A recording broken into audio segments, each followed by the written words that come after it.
पहली बात तो ये समझ लीजिए कि अगर आप कभी कभी निराश होते हैं तो इसका मतलब ये मानसिक रूप से एकदम स्वस्थ व्यक्ति है, इसमें कोई चिंता वाली बात नहीं।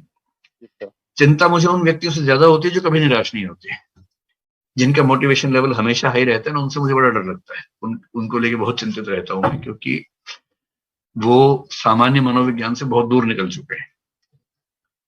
तो यदि आप दिन भर के 24 घंटे में एक आध घंटा निराश रहते हैं, 23 घंटे उत्साह से भरे हुए हैं, या महीने की बात करें तो महीने के आप 25, 26, 27 दिन उत्साह से भरे और 3-4 दिन थोड़ा सा डिमोटिवेटेड रहते हैं, अगर अनुपात ऐसा है, तो आप मान के चलिए कि आप मानसिक रूप से एकदम स्वस्थ व्यक्ति हैं और आपको किसी इंटरवेंशन की जरूरत नहीं है। ठीक है। यदि आपके पास कोई ऐसा व्यक्ति है जो आपको बार बार कहता है कि अरे मोटिवेशन हमेशा रहना चाहिए, तो उस व्यक्ति को जरूरत है कि अपनी चिकित्सा पर ध्यान दे, क्योंकि ये संभव नहीं है कि कोई व्यक्ति हमेशा मोटिवेटेड रहे। ये संभव ही नहीं है। मतलब दुनिया का कोई भी व्यक्ति, अगर आपको लगता है कि नरेंद्र मोदी हमेशा मोटिवेटेड रहते होंगे, या स्वाधीनता संग्राम में महात्मा गांधी हमेशा या नेहरू जी हमेशा मोटिवेटेड रहते होंगे, तो ये बेकार की बात है। सिकंदर तक मोटिवेटेड नहीं रहता होगा, उसको बीच बीच में घबराहट होती होगी, निराशाएं होती होंगी। तो इससे कौन बच सकता है? हाँ, डिमोटिवेशन या पेसिमिज्म या निराशा आपके ऊपर ज्यादा हावी ना हो, ये हमारा फोकस होना चाहिए। तो जब आप डिमोटिवेटेड है, डिमोटिवेशन की वजह आमतौर पर क्या होती है? एक तो होती है कि आपको लगने लगता है कि आप जो चाह रहे हैं वो आपसे हो नहीं पाएगा, एक तो ये होता है। दूसरा ये होता है कि आपने जो तय किया था टारगेट, वो पूरा नहीं हो पाया। कभी कभी क्या होता है कि आपके आसपास कुछ लोग आपसे अच्छा परफॉर्म करते हैं, तो आपको लगने लगता है कि अरे मेरा कैसे होगा, इन सब की तुलना में मैं कहीं नहीं ठहरता हूँ। ये सब कारण ज्यादा होते हैं। कभी कभी आपको चिंता होती है कि अगर आईएएस नहीं हुआ, कोई बैकअप ऑप्शन तो है ही नहीं, फिर जीवन कैसे गुजारूंगा? या तो आईएएस या सड़क पे, ये तो बहुत बड़ा खतरा हो गया ना। इतना बड़ा खतरा लेके चलेंगे तो डर लगेगा ही।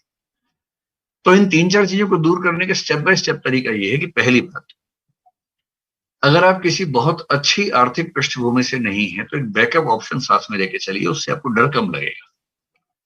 अगर आपके पास एक प्लान बी है कि आईएएस बनूंगा, पीसीएस बनूंगा, अगर नहीं हुआ तो कम से कम ये तो मेरे हाथ में है ही, जिंदा तो रह ही लूंगा, परिवार को तो पाल ही लूंगा।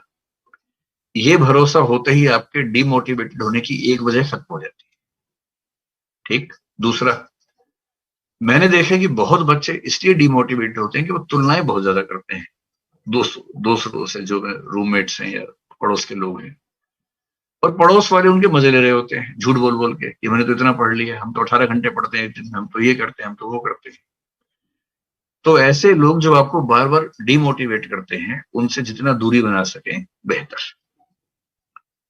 रहीम कह गए हैं, रहीमन ऐसे नरम सो बैर भरी ना प्रीति, काटे चाटे श्वान के दुरु भांति भी प्रीति।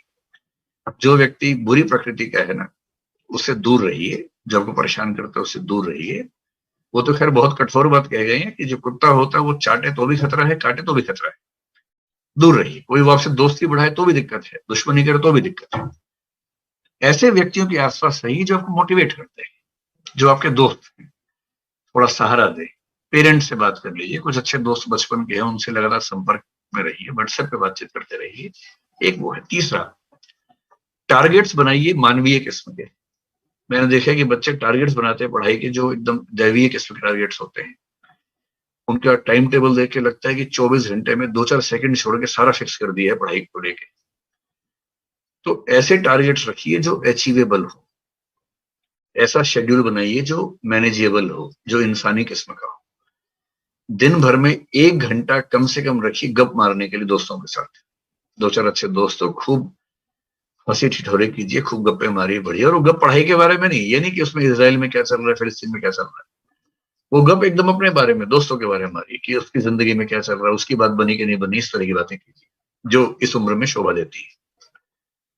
जब मन ठीक रहेगा ना, मशीन बन के इस एग्जाम की तैयारी नहीं कर सकते, क्योंकि ये एग्जाम 2 दिन का नहीं है, 2 साल का एग्जाम है। आप 3 दिन के लिए मशीन बन सकते हैं। ग्रेजुएशन का एग्जाम है, 7 दिन का एग्जाम है, 7 दिन मशीन की तरह पढ़े, पास हो गए। आईएएस का एग्जाम जो 2 साल चलने वाला है, उसमें मशीन नहीं बन सकते। उसमें महात्मा गांधी की अप्रोच चलेगी, संघर्ष विराम संघर्ष, थोड़ी स्ट्रगल, थोड़ा रिलैक्सेशन, फिर स्ट्रगल। तो दिन में 1 आध घंटा रखिए दोस्तों के साथ गप मारने के लिए, सहज रहिए, अच्छे मोटिवेशन करने वाले लोग अपने आसपास रखिए। टारगेट छोटे रखिए, टारगेट्स पूरे कीजिए, थोड़ा बहुत कंपटीशन दोस्तों के बीच में करते रहिए। अगर जिंदगी को लेकर तनाव है तो बैकअप ऑप्शन एक अपना साथ में लेके चलिए।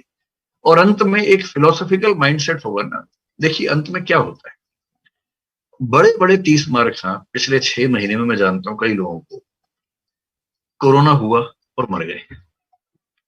मतलब मैं उनमें से कुछ ऐसे व्यक्तियों को जानता हूं कि सोच के घबराहट होती है।